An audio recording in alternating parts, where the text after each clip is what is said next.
Needles. Never have I ever been comfortable with needles. I'm talking about the medical kind. Throughout my life, when it has been needle time, like a vaccination or a booster or lab work, IVs, I've had a lot of IVs, I always look away, I disassociate, I kind of compartmentalize, and I leave the compartment where they're jabbing me, and I go somewhere else in my head until they are finished. Now, with all of my health issues, lots and lots of needles, and I'm still uncomfortable with needles, but in every other way, my perspective about needles, it's changed. I'm going to give you a couple of examples. I recently finished 3 rounds of epidural cortisone steroid injections into my lower back. I have a bunch of bulging discs, and then as a bonus, I have this big cyst that's pushing in on my sciatic nerve. And so, coolest thing, I'm on my stomach, doctor, needle, sometimes more than one, x-ray technician, so that the doctor knows right where he's going, and each time more intense than the other. Before the 3rd session, I actually said to him, you know, I have so much confidence in you, I would trust you to stand on my back with a construction jackhammer. I don't think he did that. I think I would have known if he did that. But before each session, I said to him, please don't hold back. I don't care how uncomfortable it makes me. I want your best shot, pun intended. And he gave me his best shot, and making a difference, definitely making a difference. Second example, I just finished 4 consecutive weeks of whole body acupuncture, from the top of my head to the bottom of my feet and all over the place between those two.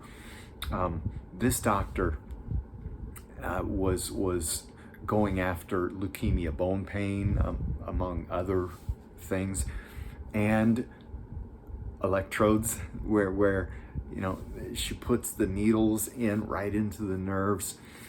You're squirming, I can tell. And then in some cases attaches electrodes. Same thing. I said to her, please don't hold back. I'm not going to tell you to stop. With the electricity, crank it all the way. And if you've had acupuncture, you know it's just not in and out. She put all those needles in, and then she goes away for a while to let the acupuncture do its work. So 4 weeks in a row of that, extremely intense, pretty uncomfortable, but I loved it because so helpful, so incredibly helpful. So I'm uncomfortable with needles, but in another way, bring it on. Doctors, give me your best shot. I recently wrote a song from Psalm 94. Now, the book of Psalms, Psalms, is in the middle of the Hebrew scriptures, what we call the Old Testament. There are 150 of them. I wrote this song based on 3 verses in the 94th Psalm, probably a Psalm of David. When you read the Psalm, you'll see that most of it has to do with a cry for justice and even vengeance. David, or whoever wrote it, is furious, is screaming to God. And then, as is so often the case in the Psalms, verses 17, 18, and 19, there's this passionate, beautiful expression of faith. And in the text, it kind of goes back and forth between past tense, present tense. In the song, I kind of reset verses 17 through 19 to where it's all present tense vertical.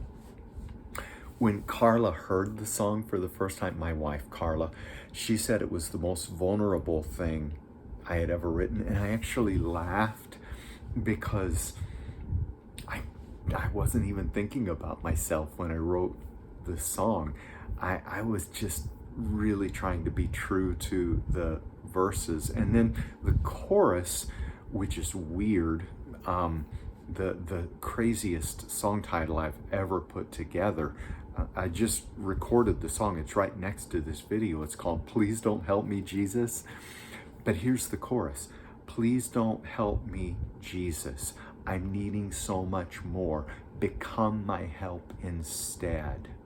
For I'm desperate to the core. Please don't help me, Jesus. You promise so much more. Become my help instead. I'm on my face before you. So the song is saying kind of the same thing as I was saying to my two doctors. I need more than a boost here. I want you to take over. And so in the psalm, and so many psalms say that God is our help. Eavesdrop in on your prayer life sometime. Like, listen in to your prayers. Sometimes what we're asking God is for a little boost. And when we do that, we settle for so much less than God promises. God promises to become, to be our help. So that's why I wrote the song the way I wrote it. Please don't help me, Jesus. I'm needing so much more. You promise so much more. Become my help instead. After I finished writing the song, and even after I recorded it while I was working out a couple of days ago, I started thinking about the Gospel of John, chapter 13. And it kind of lines up with needles and Psalm 94, God being our help. So here's the scene. Jesus and the disciples are in the upper room. It is hours before Jesus is betrayed by Judas, who's in the upper room with them, at least for part of it. Hours before he's arrested, undergoes the mockery of a trial, is tortured, and is crucified. And when you read John 13, you can see that Jesus knew where he had come from, knew where he was going, and knew that he wanted to really show his love for the disciples. And so he did something that shocked them. Their feet were dirty. Their feet weren't supposed to be dirty.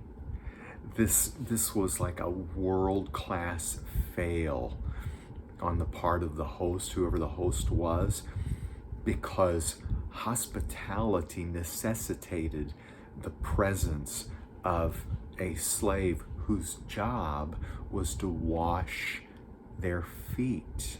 They wore sandals, dirt roads, you get the picture. Didn't happen. World-class fail. And so what Jesus does, he gets up from the table, he takes off his outer robe, he puts on a towel, he grabs a bowl and he starts washing their feet. He assumes the role of the most menial of slaves. Gets to Peter. Peter says, no, you're not going to wash my dirty feet. Jesus says, you don't understand now, but you'll understand later. And Peter says, no. He's emphatic, he's adamant. You're never going to wash my feet. And Jesus looks at him and says, if you don't let me wash your feet, then we can't share life together. You can't be in on what I'm doing. And then Peter says, well, don't stop with my feet. Wash my hands and wash my head. Basically, he's saying, just dump the bowl over my head. Give me a bath. And when you read John 13, you can see by Jesus' reply that that's really what Peter was saying. So putting it all together, I'm uncomfortable with needles, but I want the doctors to give me their best shot. I don't want a little bit of help. I want them to take over. And then Psalm 94, without the Lord as my help, I wouldn't have made it. That's what verse 17 says. God promises to do more than just help us, give us an assist. God promises to be our help. And then Peter and Jesus, very uncomfortable situation, kind of like me with needles. But once Peter understands like what Jesus is offering, he is all in. I am all in. I need so much more than God's help. I need everything Christ is and everything Christ has. Now, I don't know where this talk finds you. I don't know what's going on in your life, but I do invite you to think about Psalm 94, 17 through 19, John chapter 13, and even listen in on your prayer life. What are you asking God to be and to do? Are you settling for less? Grace and peace.